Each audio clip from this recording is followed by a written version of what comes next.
Find a Mexicano that can take that one out and overhaul it for $5,000-6,000. Yeah, But yeah. locals. Right, right, Locals, right. like, and I do need it because I use it to haul Oh, yeah. material and stuff. So it's a matter of fact, I was working in Deming on Saturday. That that bus port that they built by the central office, Yeah, yeah. we're building Oh, that. really? Yeah, Oh, so okay. ya andaba y cada rato Yeah, veía it's a big Carlos. project. A ver si pasabas. A ver si pasabas. Yeah. No, It's a yeah. big project. No, I was in Arizona this weekend. Oh, sí. Yeah. ¿Pasas mucho tiempo allá? Plus my father-in-law's over there. Oh, okay, Yeah. that's fine. Yeah, because that's where my daughter is in Tucson, so that's why we go. Yeah, Yeah. but anyways, So- I won't be late. Yeah, I'm no, too late. yeah, no te preocupes. No, después, thank you.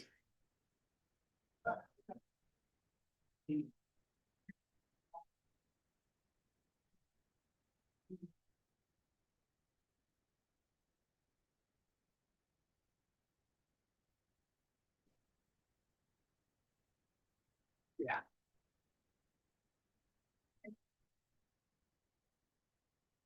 Call this board meeting to order.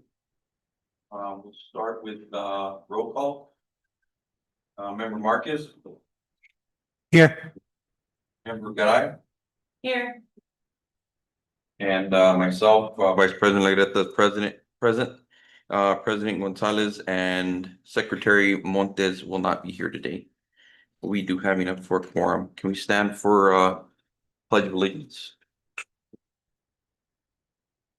I pledge allegiance to the flag of the United States of America and to the republic for which it stands, one nation, under God, indivisible, with liberty and justice for all. Salute the flag of the state of New Mexico, the Z symbol of friendship amongst men.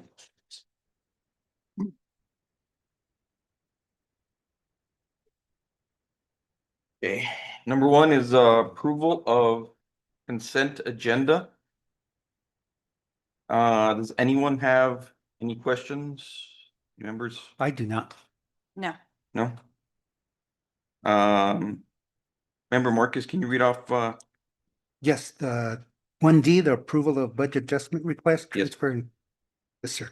Maintenance bars 27,502, 23,000, 27,536, 27,552, 24,118, 11,000, 21,000, 24,101, 24,103, 24,106, 24,153, 25,278, 27,149, 31,703, and an increased bar 31,400 and 27,107, and then a decreased bar 24,118. can I get a motion to approve? So moved. Second. Can I get a roll call? Member Marcus, Yes.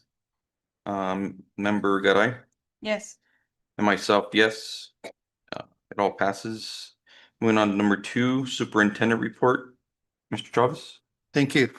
We've got one student report from our high school student council, and I believe Miss Delaney Sanchez is here as the sponsor of student council, here to talk a little bit about what's going on at the school and some of the projects that they've been involved in. And we're hearing a lot of great activities, a lot of new spirit, increased spirit at the school sites.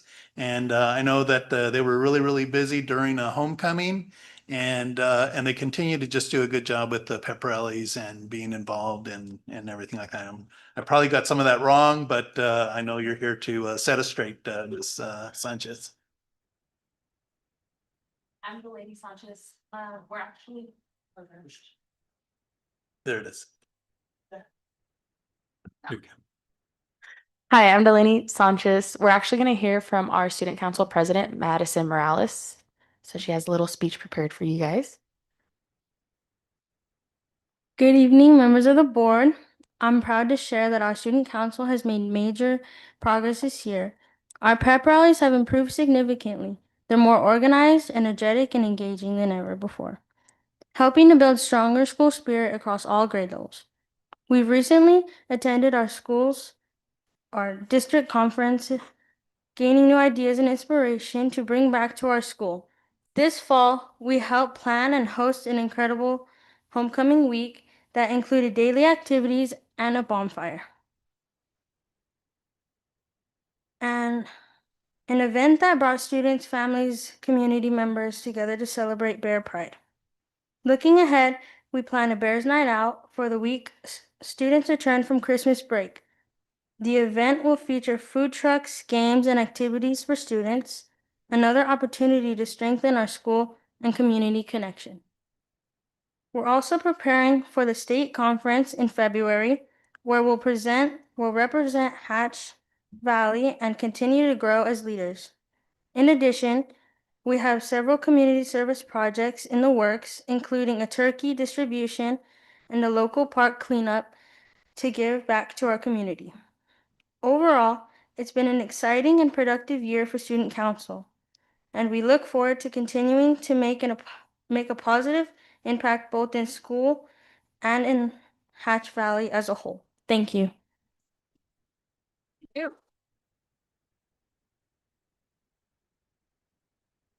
Anything else that you'd like to share?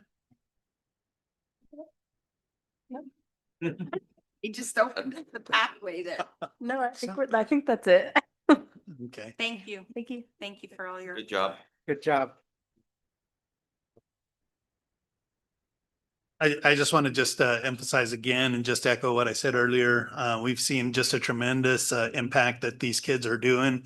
You know, we talk about leadership opportunities, and this is one of those, just another organization that develops leadership. And we've got so many of them, and so many of our kids just do such a wonderful job. And so applause for all of our kids, applause for, you know, kudos to them and all the work that they're doing.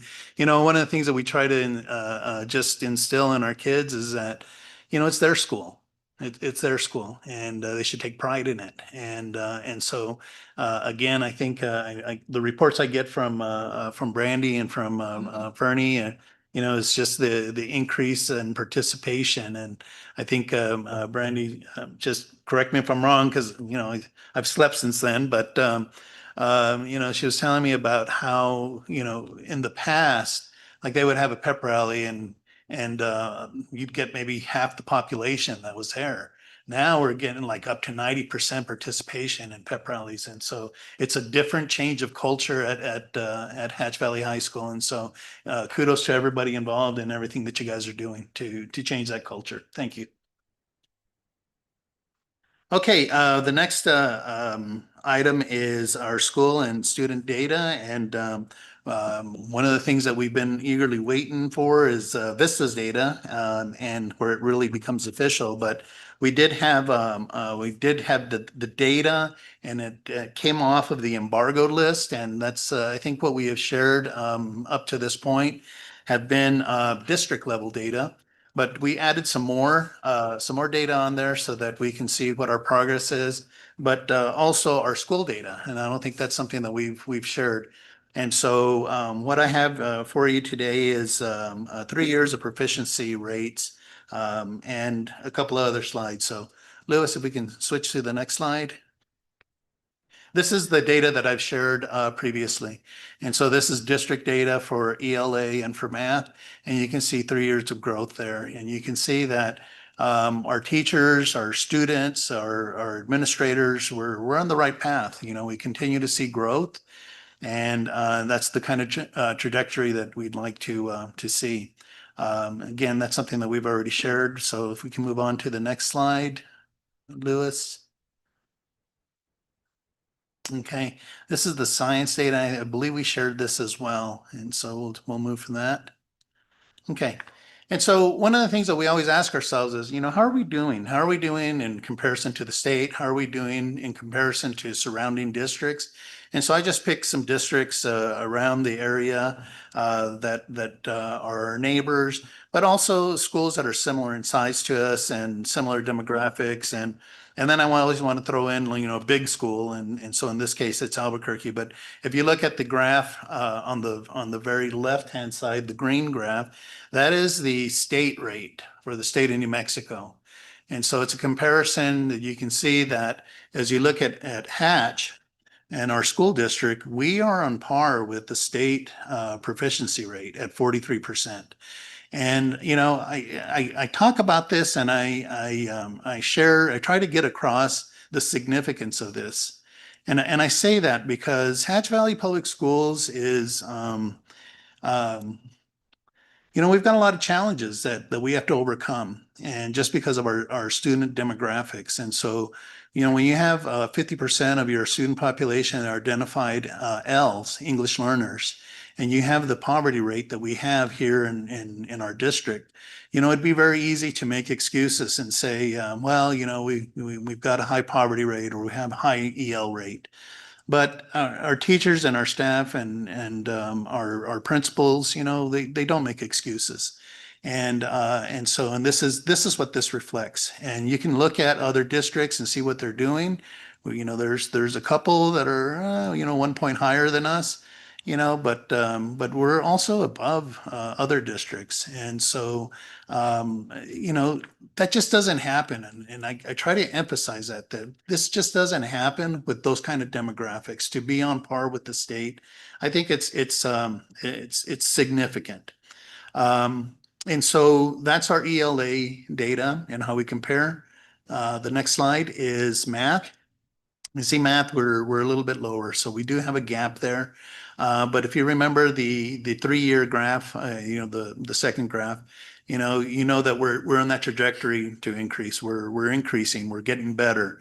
And so while we're at the bottom of all the districts that we're in comparison with and the state, we know that we're on the right track because we continue to improve. And so and we're looking to improve as we move along. The next slide are going into our schools. And I think we have all of our principals here present, but I'd like to ask our principals to just weigh in as we go through their school data and talk about what did they do to get those results, and what are we doing to continue that trend moving into this year. So the first one is Garfield Elementary. You can see, you know, in 22-23, they are at 33%. And for 24-25, they're at 57%. So huge 20-point gain over the last 2 years. And so, Mr. Mesa, you have to speak into the mic because we can't record it if you don't. And so, Mr. Mesa, I know that you've done a lot and you've worked with your staff, and you continue to do a good work, you and your staff. And so just, you know, what's the secret to your success? Yes. I'm sorry, can you repeat? What's the secret to your success? You know, what are you doing and what are you continuing to do? The secret has been students and of course families, and building community support in the whole academic process. Communities and parents, they have roles in schools, but I think the role that they need first and foremost, which I share with parents, I share with teachers, to share with parents, is to give parents the opportunity to understand the academics that's going on in the school, and to also take time to explain the data. We can send all the reports home to parents from iStation and happy numbers. They mean nothing unless there's an explanation. So that being shared, we had one teacher who created a explanation sheet on how to explain iStation, which is now a mirror, both basically the same thing. And so they laid out the student summary, like the individual scores for their students, right? As well as explaining the overall process of how iStation worked and what its purpose is. So that's one, we can get into a lot more detail, but that would take a little bit longer. The other thing that we noticed in regards to the gains is we started really looking at students individually, right? And we wanted to really focus on those students who were in the red, what we call the red, levels 1 and levels 2. So we were starting to test those kids individually, just to see if it would make a difference in giving them that extra support. It did, so I figured, well, let's just take this throughout the whole school. I don't test our students, and I think this has been really key in terms of all of this. I don't test them during the benchmarks and during the progress monitoring months as a whole class. We used to do that because that's just practice, that's what it's always been done. What I do is I have teachers test in cohorts. I don't allow I don't allow groups no more than 4 kids at a time. So there's individuals, teachers and myself included. I take my 4 from each class and whatever, and then we sit and we monitor them. SPED teachers or test all of the SPED kids because they need the accommodations.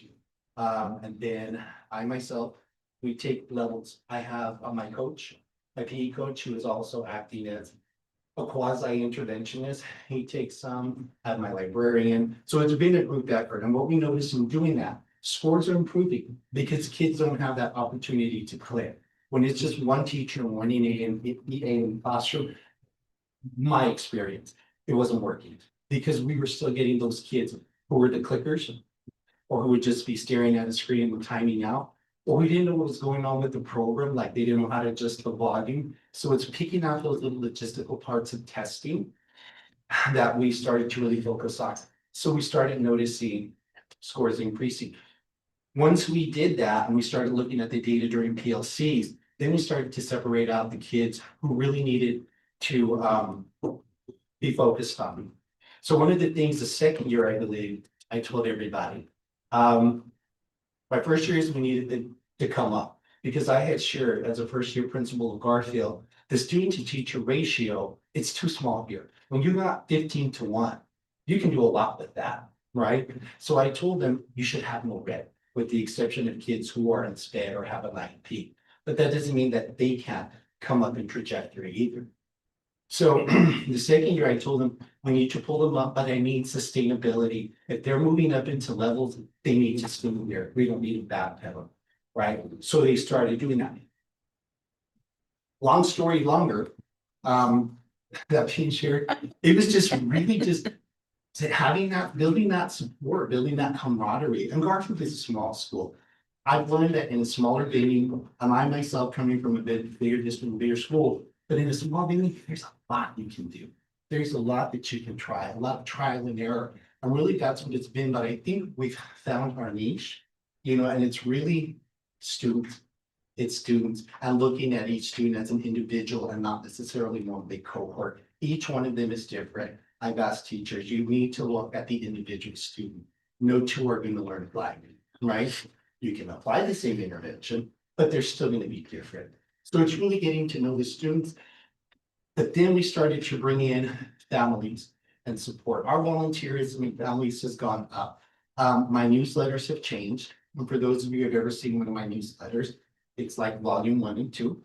But what I've been doing lately, and since last year, I've been including graphs of our attendance and of our academics so that parents can see how their attendance correlates to their learning. But they're also going to question, well, I don't understand this part of graph. Can you explain it to me? So we take time. It's not happening with all of them, but it is planting the seed and that stone is gathering moss. So I believe that a lot of the progress that Garfield has had within the past 3 years and hopefully within this 4th year is going to be just building on those premises that we've started. I figured this is great, but I also have to congratulate my colleagues from around the district because their schools are doing just as good. And it's a team effort because it's Garfield to Hatch Elementary to Rio to middle school to high school. Me, the district testing coordinator, I've seen that progress. I've seen those trajectories. And it's just really sitting down with your team of teachers and your staff members and really creating a plan and sticking to it. Once I put my mind to something, it kind of sticks, And of course, there is the pushback. I mean, I'm not going to sugarcoat it, guys. It is what it is. But they have to understand we are here for the students first and foremost. And Garfield being a rural community, in a rural community, it needs a lot of support, And it's like I said, being a small school, we've been able to accomplish quite a lot. I could have done it without the staff. I owe it all to them. I'm just driving the bus. They're the ones doing the pedaling. So I've been very, but I hope that answers your question. Yes. But if you have any questions, comments, concerns. Thank you. Thank you. Awesome. Thank you. All right. Thank you, Mr. Mesa. Okay, let's move on to Hatch Elementary, and you can see that we've had growth there, and we have continued growth. And so to have, 53% of our kids, that are proficient, that's, something that Mr. Mesa talked about that we haven't presented, and we'll hopefully be able to do that next month. And that is, what is the growth? How are we moving from our reds, to our yellows, to our greens? And what does that look like? And, the growth that comes with that. But the next one is Hatch Elementary, and Ms. Lytle. We could just have you just give us a little quick synopsis of what are you doing and what do you continue to do? We've done a lot with math over the past few years. One initiative that we've implemented this year is partnering in the Numeros program. It's an opportunity for teachers to take part in. It's offered by MC Square and New Head. We currently have, I think, 5 teachers and 1 teacher resident participating. And so they're able to get those strategies and bring them back to the school and implement them into their own classrooms. So that's one thing that I think has helped this year. Last year, during the 24-25 school year, we had a lot of professional development for our Eureka math curriculum. And so that was something that teachers gave me feedback that helped them to understand the curriculum. Now this next year is math adoption, so we might be switching curriculum, so that might be a curveball. But I think that professional development is something that they've asked for, not just for reading, but for math. And so that, I think, has increased our scores. Another thing that we've done this year is we've had teachers in their grade level teams create math vocabulary lists. So if you don't know, iStation Math is tested in English. And so we have a big population of L's in our school and in our district.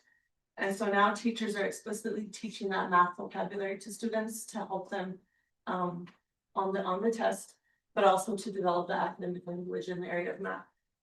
I just wanted to share, and I know this is data from the previous years, but this year, so it shows we were at 53. Is that, I'm sorry, in the prescription for classes. 53% proficient for last year. This is a big win, I think, for us. Since September, our proficiency has grown from 23%. We just finished testing for November, and we're sitting at 45% in November. So we'll see where we are at the end of the year. We've also this year reduced our level 1s, that's our red kids, from 41% to 22%. So Nice. just in the second quarter, we're there. So I hope to see lots more gains, but Great. All righty. Thank you. Thank you. Any questions for Ms. Lytle? Okay, then we'll move on to the next one, and that's Rio Grande. And in Rio Grande, you can see in ELA, the tremendous growth that they've had from 20% to 14 to 35.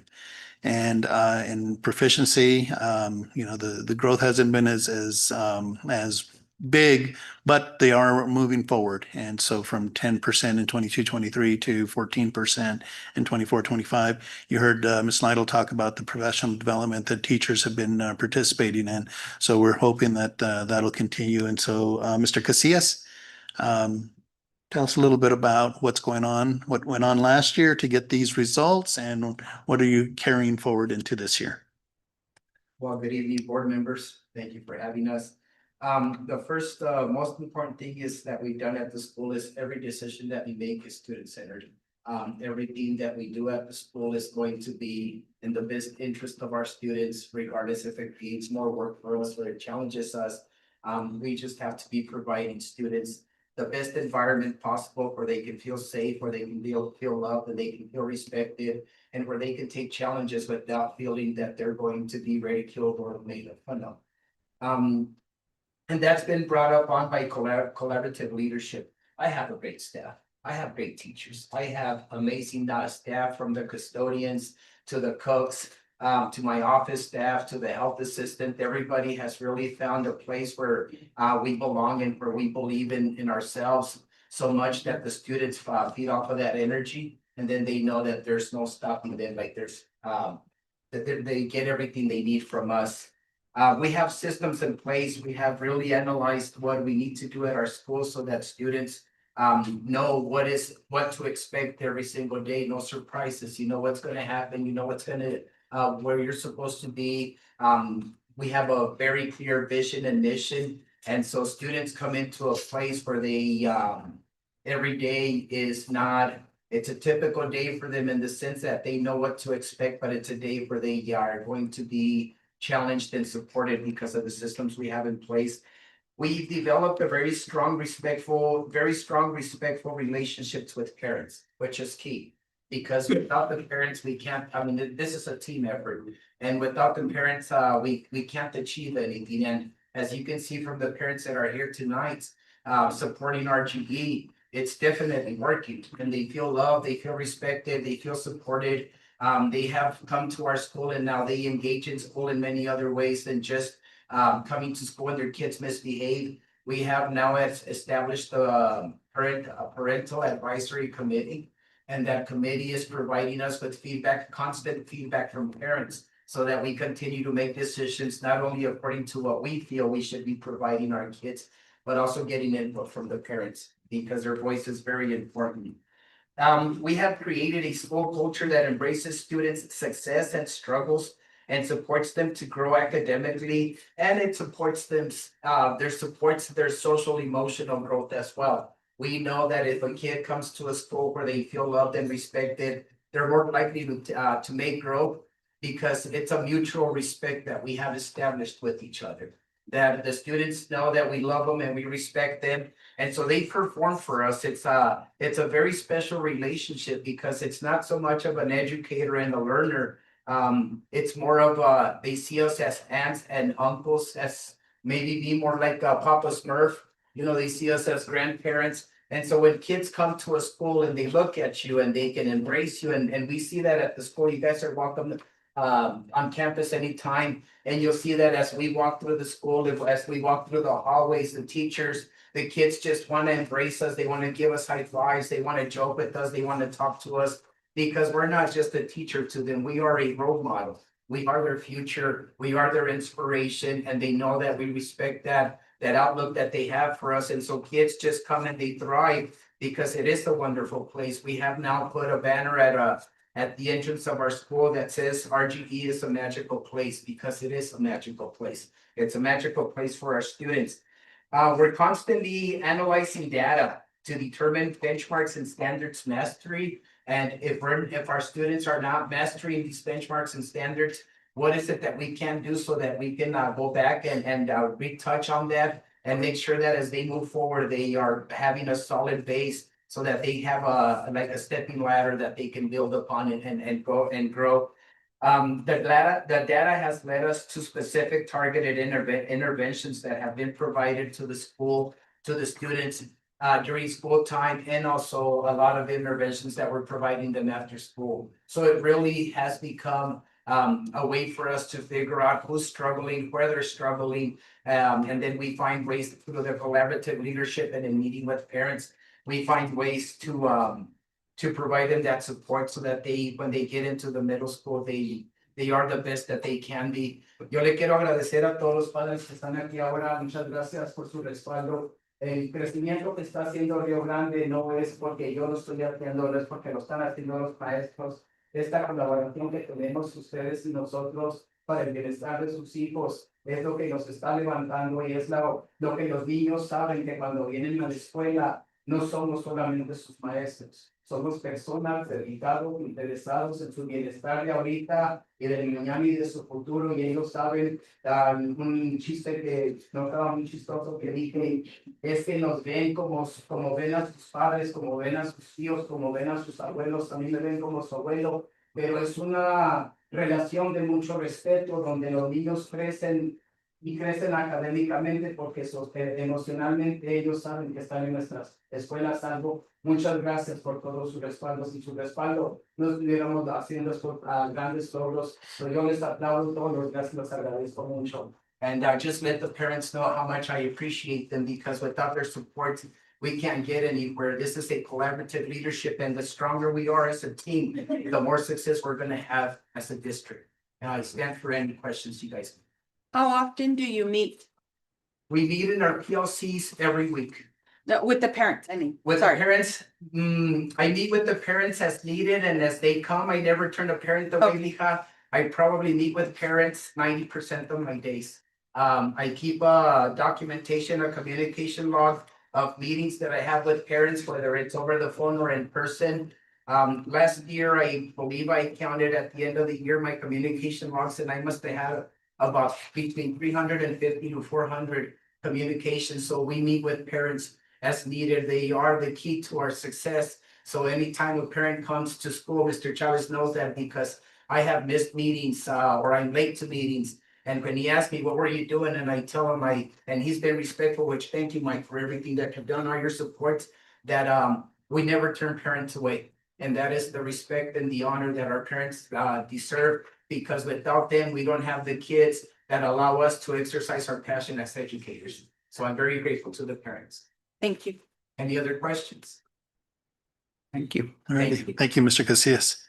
I do want to recognize or make mention that Rio Grande Elementary was recognized by the Public Education Department for their growth in ELA from last year to this year. So congratulations. Okay, moving right along, we have our middle school and Miss Perry.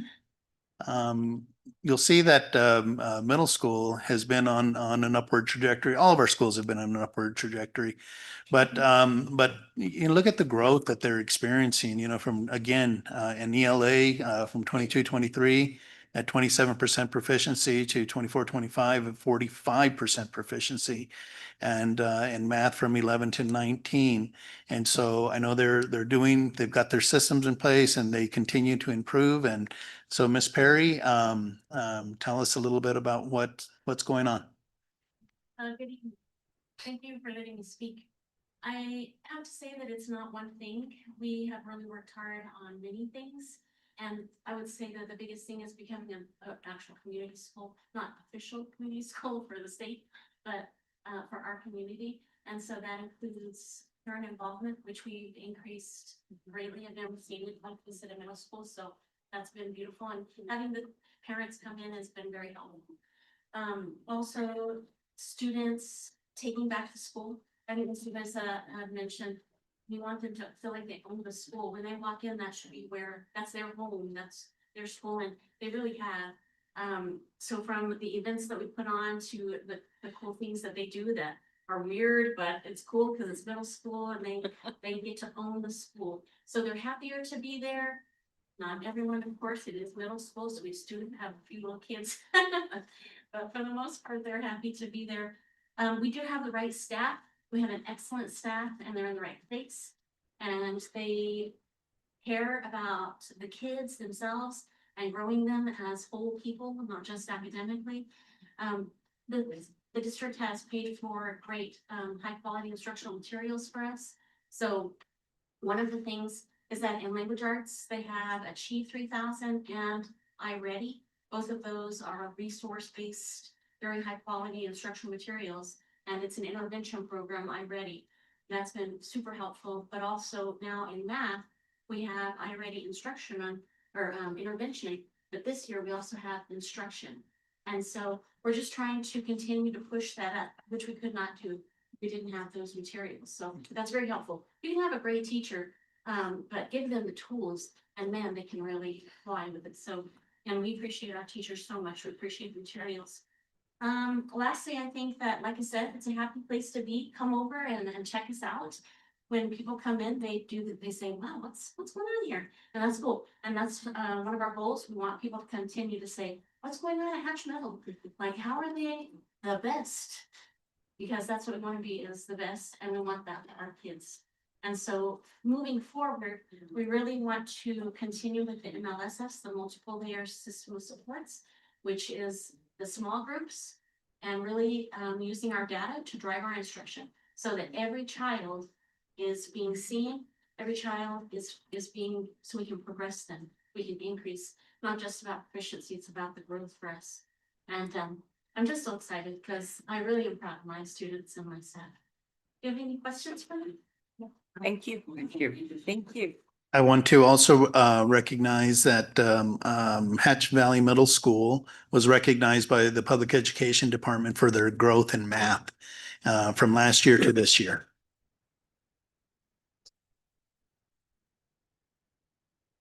Okay, and last but not least, we have our high school, and wow, we continue to talk about growth, and so definitely there's a lot of things going on district-wide, that's contributing to our growth, and but every school just kind of takes what they need to do and serve the kids in the way that they need to be served, and so Ms. Holguin, just tell us a little bit about this growth from 11% proficiency to 29, and from 1 to 8. Thank you for having us. I really want to say that I'm really proud of our staff and our students for working so hard. Without them, this wouldn't be possible, but we have a really great staff. Some of the things that we did this year, we were fortunate to participate in math professional development that was on site. And one of the unique pieces of it was the presenter actually went into classrooms and modeled how to teach the lessons. So that was really impactful. Something else we did was Ms. Perry mentioned stuff that the district had purchased for us. And we were able to acquire a testing platform that was very similar to SAT. When students get into the high school, they're held accountable for the SAT assessment, which is a college entrance exam. And one of the things that really hinders is they are timed, where in middle school, they weren't timed before on their assessment. So that shift is really hinders kids from performing what they really do know. So by purchasing this platform, we were able to emulate the testing environment that they were going to be expected to participate in 3 times before they actually had to take the assessment. So because of that, the students were much more prepared. After each assessment, teachers did analyze the data and figure out who needed layer 2 and layer 3 supports, and they were able to provide that. And I have to say, walking through classrooms this past 3 years, there was much more kids that were engaged in learning last year, and there was a lot less distractions. Some of the other platforms that we used were IXL, and that was by administering IXL diagnostic assessment, we were really able to dig into where the gaps were in math learning. Some of them are pretty severe, but the teachers worked hard and did their best to fill those gaps. And then with the Achieve 3000, we were able to delve into students' Lexile scores. And we saw a very strong correlation in how they performed and how they were doing on their Lexile. Any questions? Thank you. Alrighty, thank you, Ms. Holguin.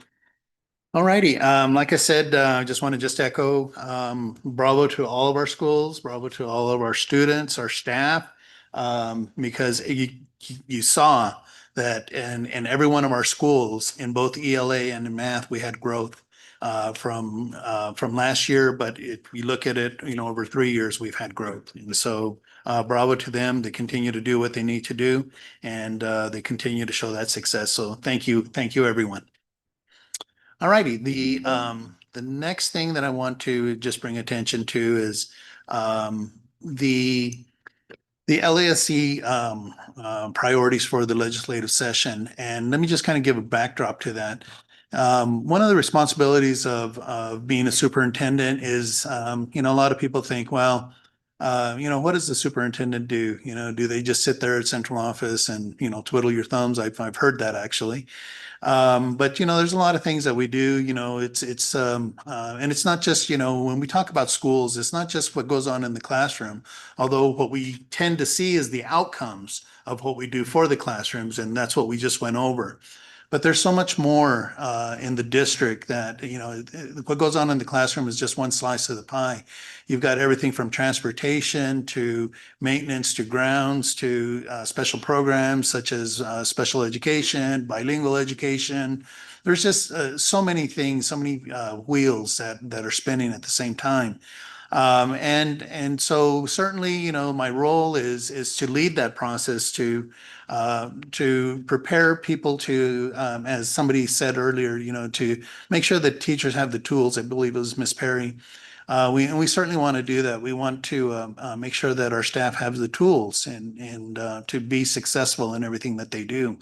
And so that's definitely a, you know, big part of my job. But the other part of my job is to work with the when you have the opportunity to work at the state level, and so either through PED or in some cases be able to work with the legislature themselves. And so I've been very, very fortunate over the years to be able to speak to mostly the Legislative Education Study Committee, but also the Legislative Finance Committee. And those are the two big committees, you know, in the legislature that really, really develop statute for that impact the schools. And so, so it's vital that, you know, that you have somebody that is at that level, at the legislative level, advocating for, not just for their district, but in some cases also advocating for the state of New Mexico. And that's kind of what I've been working on since last October, is trying to bring attention to something that I believe, in my opinion, that is really holding us back in education, and that is the high turnover rate of superintendents. And so some of the things that we've been talking about has been brought to my attention is that the lifespan of a superintendent is anywhere from 2 to 3 years. And so when we talk about improvements of schools, we know that from research, it takes at least 3 years, but more like 5 to 7 years for change to really take hold. And so one of the things that I've talked to my principals about is, you know, how do we know that the decisions that we make are the correct ones, and are we getting the results? And so, you know, we did have a complete turnover of our principals 3 years ago. And it was a bold move. It was something that I felt that needed to happen. And so when we look back on that and we say, did we make the right move? Do we have the right people? And I can say, you know, 100% with confidence that yes, we made the right moves, and the results that we're getting are an example of that. But I've also said that bold moves sometimes come with consequences. And this contributes to the high turnover rate that we have with, you know, at the state of New Mexico. Again, that 2 to 3 year turnover. And one of the things that the legislature did last year is they passed Senate Bill 137, which was a step in the right direction. But it talks about how the impact of the superintendents, and, you know, the other thing that we discovered is that superintendents usually get replaced on election year cycles. And that's another time that we have a high turnover rate. And so bringing attention to all these factors has been something that I've been working directly with legislators to bring attention to that. It was already on the radar. And so I definitely don't want to give the impression that this was, you know, all my doing. It wasn't. It was already on the radar. But we've been able to work and bring about more attention to the high turnover rate, because if it takes 5 years on average for changes to happen, but we're replacing our superintendents every 2 to 3 years, then we're shooting ourselves in the foot. And so we need stability at the superintendent level. And so one of the things that, but as we look at it, part of the problem has been that there isn't accountability. There's some accountability for school board members, and that usually comes from the Secretary of Ed that has the authority to remove an entire board. But what happens when it's not the entire board that needs to be removed? You know, what if it's just 1 or 2 board members that are contributing to, you know, a hostile environment, you know, in the districts? And so in October, I had the opportunity to sit in front of the LESC and bring more attention to this, to actually sit down with individual legislators to see what we could be doing. And so I was very glad to see that the 2026 committee endorsed legislative proposals. The first one is the suspension or removal of individual board members. And so we're continuing to move in that direction. There's a lot to this. It's not just this piece, but it's also a restructuring that we're pushing for at the state level, going back from a Secretary of Ed to a state superintendent, so that we have more local control of what's going on and a representative from each of the different regions. And so this is one of the things that's been one of my projects as I move forward, because again, this will not only impact not just Hatch Valley Public Schools, but the state of New Mexico. And so we continue to see and we continue to hope that a bill would be drafted at this legislative session and will be carried and will actually go all the way to the governor for approval. And so I just wanted to share some of the work that I've been working on at the legislative level with the school board. Any questions? Okay, the last piece that we're going to be we're going to report before I give some other recognitions is the project report. And Sheila, I know you're going to have to help me here. But some of the projects that we're working on, and Miss Perry, I know that she's been seeing her greenhouse go up. And it's not just a small greenhouse. It's an industrial size greenhouse. And I know that Miss O'Byrne has been working with Miss Perry and her staff. I believe you went and visited the greenhouses over by yeah. I'm not sure exactly where they're located. They're, Sheldon. they employ 125 people. And so like our students learning about these things, they easily could find a job there when they graduated. That's just one thing we have to wait for them. But it was very cool to see how they work, what things we need. I'll give you a list because they're I'm sure you will. Give it to Sheila. She's the money person. Yeah. How can we teach, pieces, because it's more than just putting plants, of course, if it's about the pH levels and the water piece and even how to prevent mold, things like that. So. Right. And we talk about classrooms, and sometimes we don't think of the greenhouse as being a classroom, but it actually is.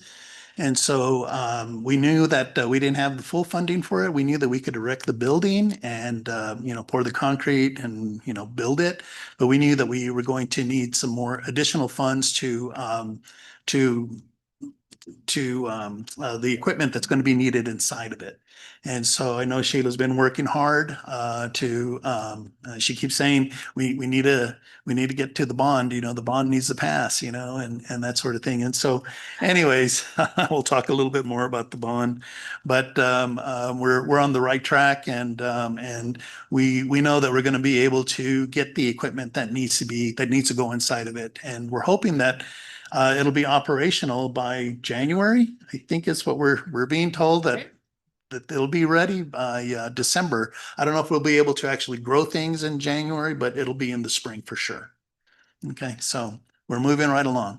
The other project is the expansion of the large animal facility over at the vet clinic.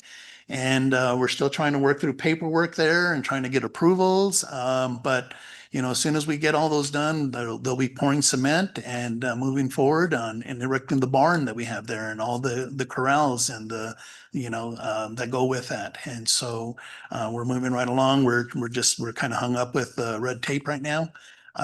We continue to, just like any construction project, you have surprises such as we found out that there's a water line that goes across where that is. And so, how does that impact our construction? And those are things that we just, you don't foresee, but not until you get into it. And so, Sheila? Us has been working with the local veterinarians to be certified as a large animal building. And so we've been working with vets to help us really know exactly how we want it. So the site plan, the building that and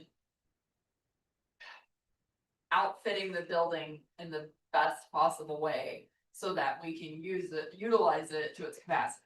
So we don't want to just throw up the greenhouse and the barn and not know how we're going to use it. So even the greenhouse, we're doing this in phases because we didn't know where we want the water. We don't know where we need specifics, faucets or things like that. So we're working with the contractor on those site plans, build a building, they're putting conduit in for us so that we can come in and then do that without tearing up concrete or anything else. So that's the process on the barn itself. It is really getting that site plan to be the best plan before we start the construction. But we do have all full approval from the state. Our RTOF was approved. So we are ready to move forward. The POs are in place. But it's just, we don't want to go too fast and trip. So we're working on that.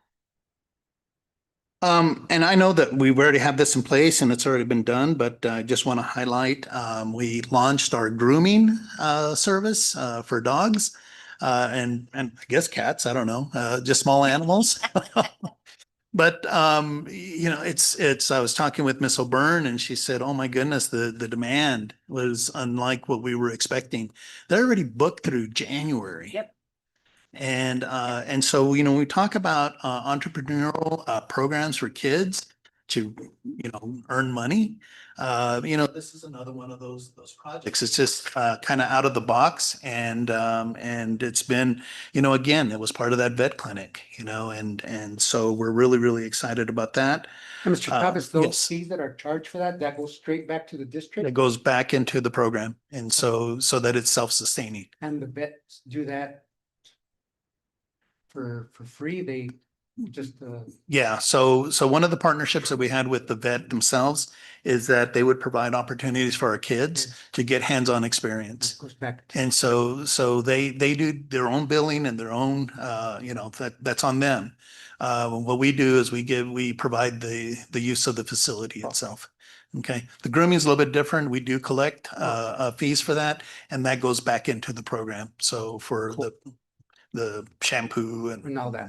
whatever else they need, and I know they do a great job because I brought my dog and she's white, but I don't think I've seen her that white in a long time.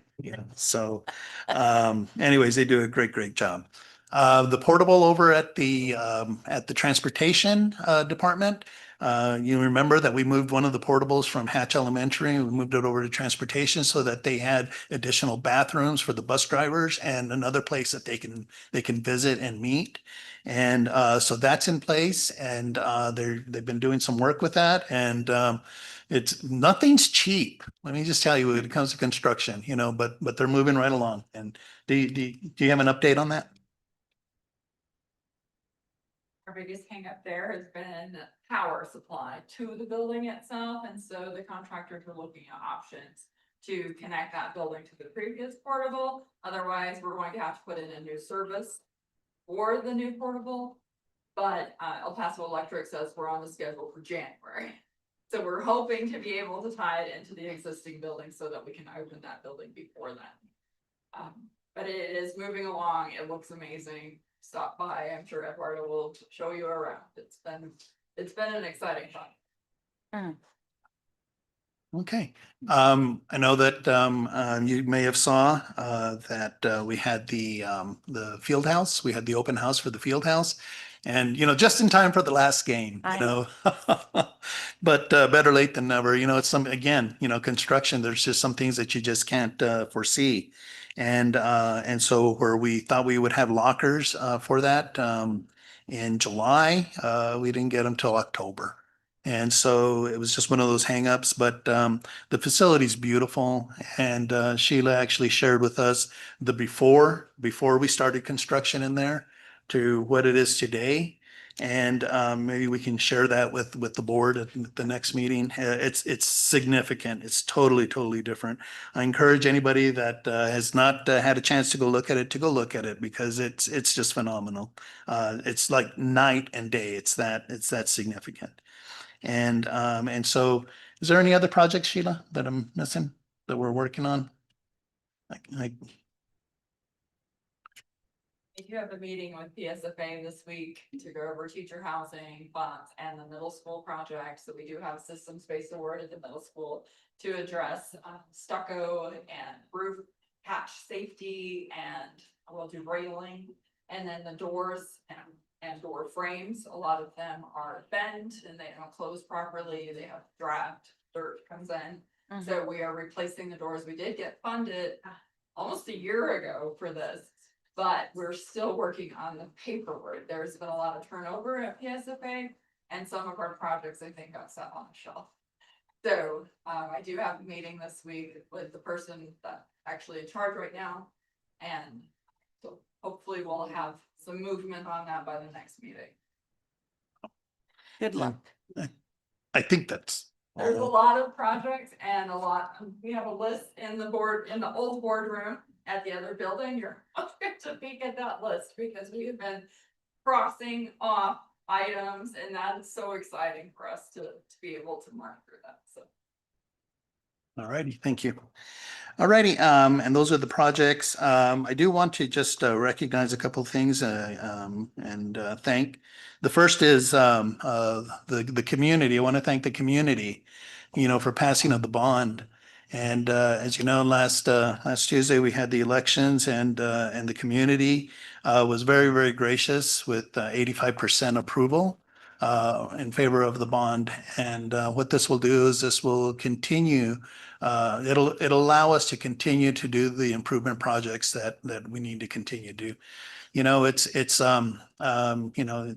You got to stay on top of it. It's better to do the preventative pieces than to do the pieces that where you're having to make some big changes, and that's not what we want to do. We want to make sure that our facilities are up to date and they're well taken care of.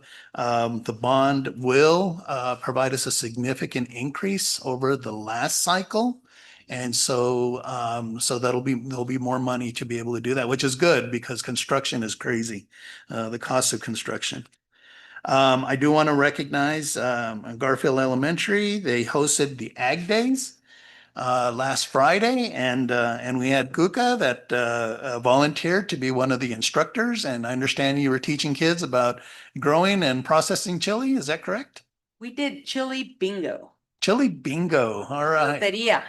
We did the loteria. All right, Loteria. Great, Yes. great. I heard a lot of great things. So kudos to Really nice. Miss Kim O'Byrne and all the people that were involved in that. Again, another example of bringing the community together and having them involved with our schools and our students. And one of the students was a chef. And one of our students, yes, I understand that smoked bologna is really good. I've never had smoked bologna. Students was the chef. Okay. So we had Emilio, who I believe he's launched his own business, right? Yes. Doing catering. And that's incredible. I understand the coleslaw and the pasta salad were to die for. Yes. They were really good. So that's great. We've got kids that have just talents that just amazing. And, and if I can just say a couple more things about Emilio, I know that's been his passion. And so it's one of the things that we've got to do is we've got to get kids to share with us what their passion is. And then we need to have them grow that, in that area.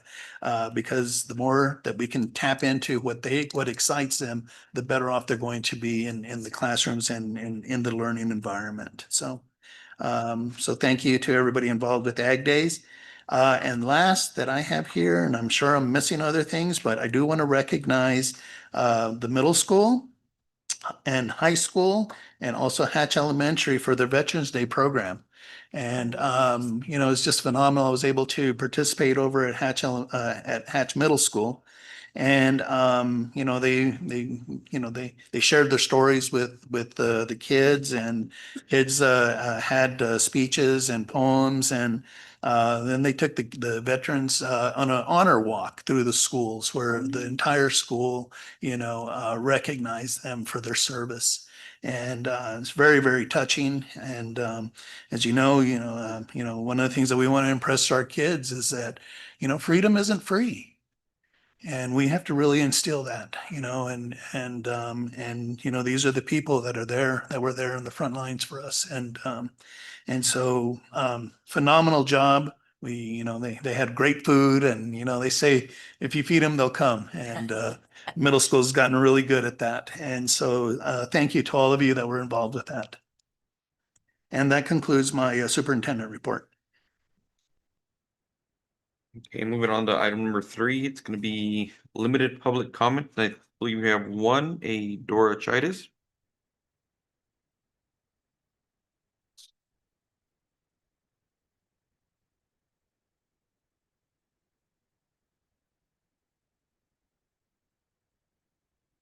Good evening, Mr. Chavez and members of the board. I will be addressing the board in English and in Spanish to make sure everyone in the audience is able to understand.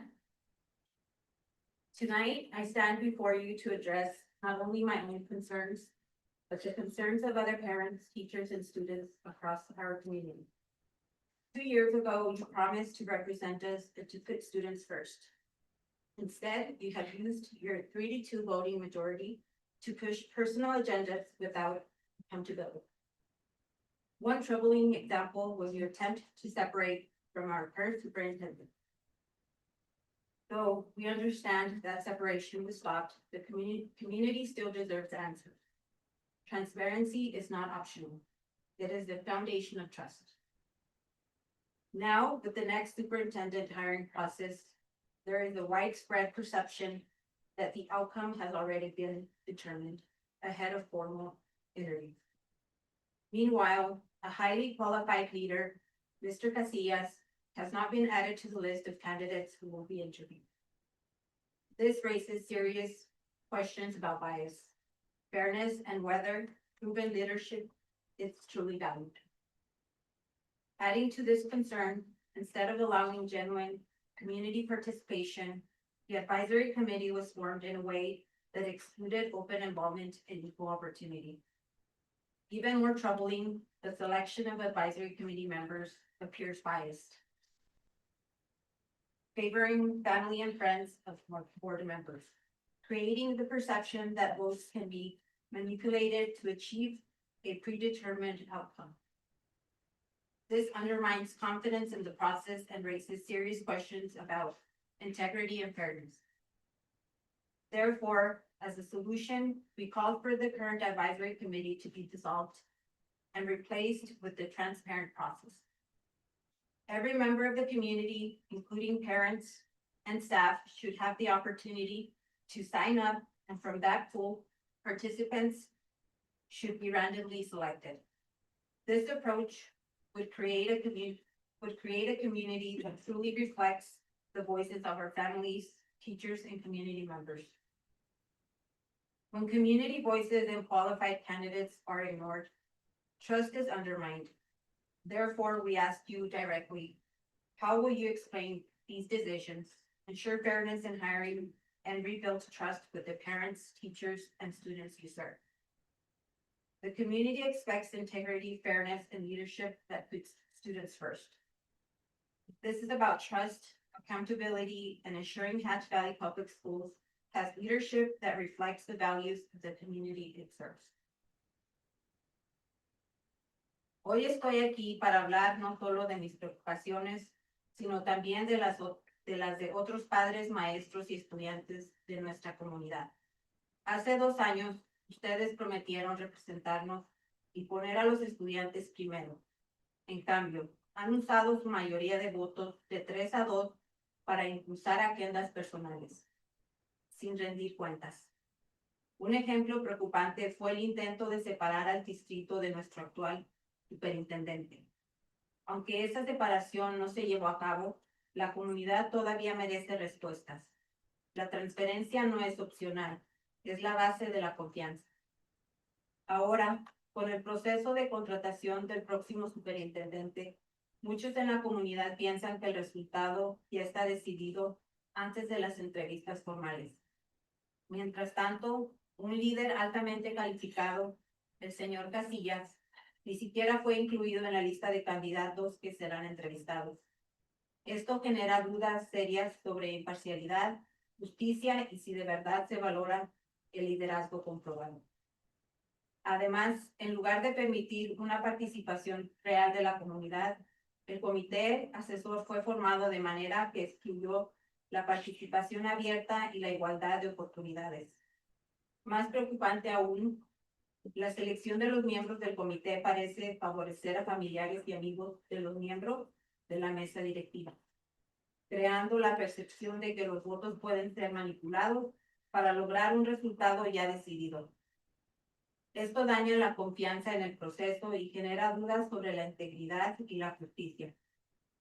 Por eso, como solución, pedimos que el comité asesor actual sea disuelto y reemplazado por un proceso transparente. Todo miembro de la comunidad, incluyendo padres y personal, debería tener la oportunidad de inscribirse y de ese grupo los participantes deberían ser seleccionados al azar. Este enfoque crearía un comité que refleje de verdad las voces de nuestras familias, maestros y miembros de la comunidad. Cuando se ignoran las voces de la comunidad y a los candidatos calificados, la confianza se pierde. Por eso les preguntamos directamente, ¿cómo van a explicar estas decisiones? ¿Cómo van a asegurar la justicia en la contratación y reconstruir la confianza con los padres, maestros y estudiantes a quienes sirven? La comunidad espera integridad, justicia y un liderazgo que ponga a los estudiantes primero. Esto se trata de confianza, responsabilidad y de asegurar que las escuelas públicas del Valle de Hatch tengan un liderazgo que refleje los valores de la comunidad a la que sirven. Gracias. Thank you. Thank you, Ms. Chaitis.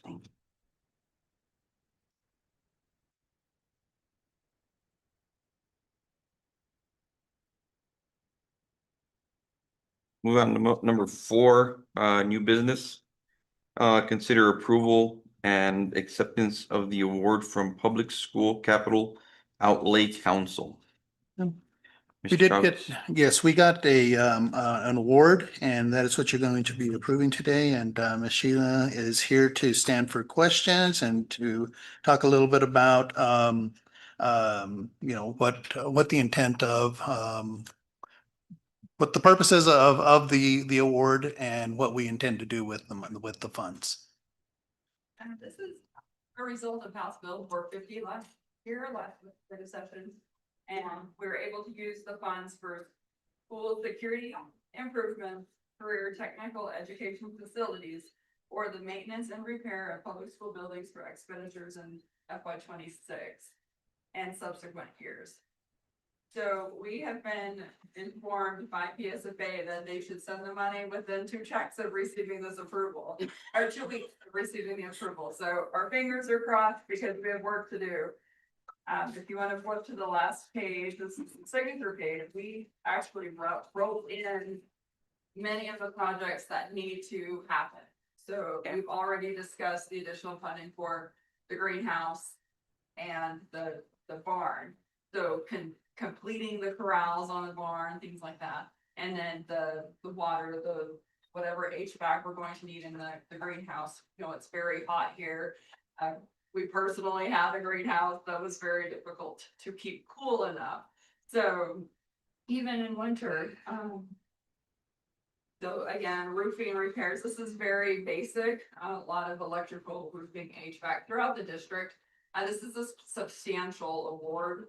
And so it should have a big impact on the district. Well, we think it'll have a big impact, but construction always seems to be just really, really expensive. But I do want to recognize that it is a little over $800,000 that we're going to be receiving. So We did significant. quotes for a lot of this. So whenever we were building it out, I think we'll be able to accomplish a lot.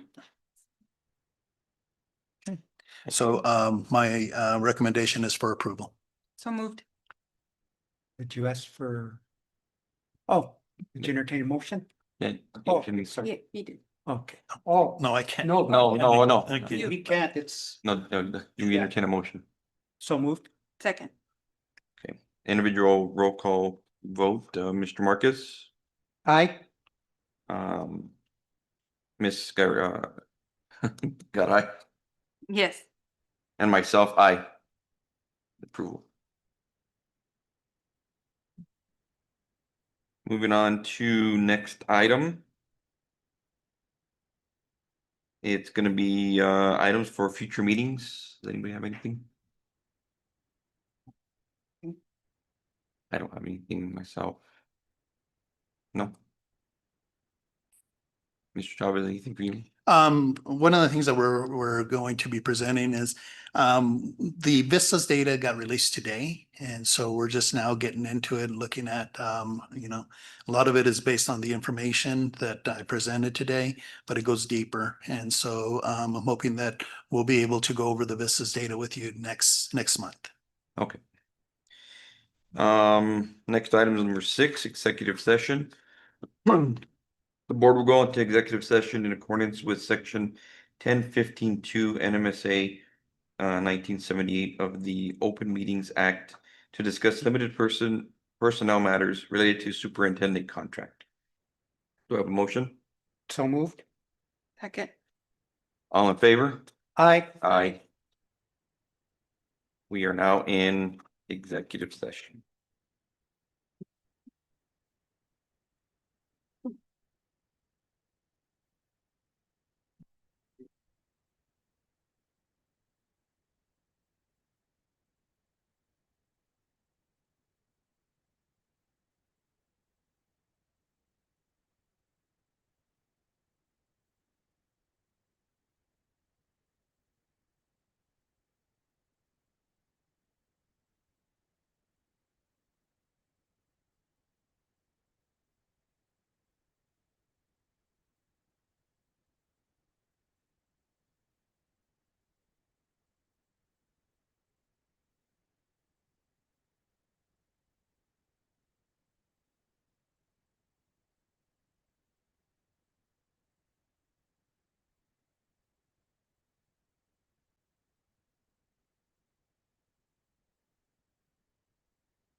Dennis brought dinner. Oh, yeah, tell her there's gonna be like 6 of us.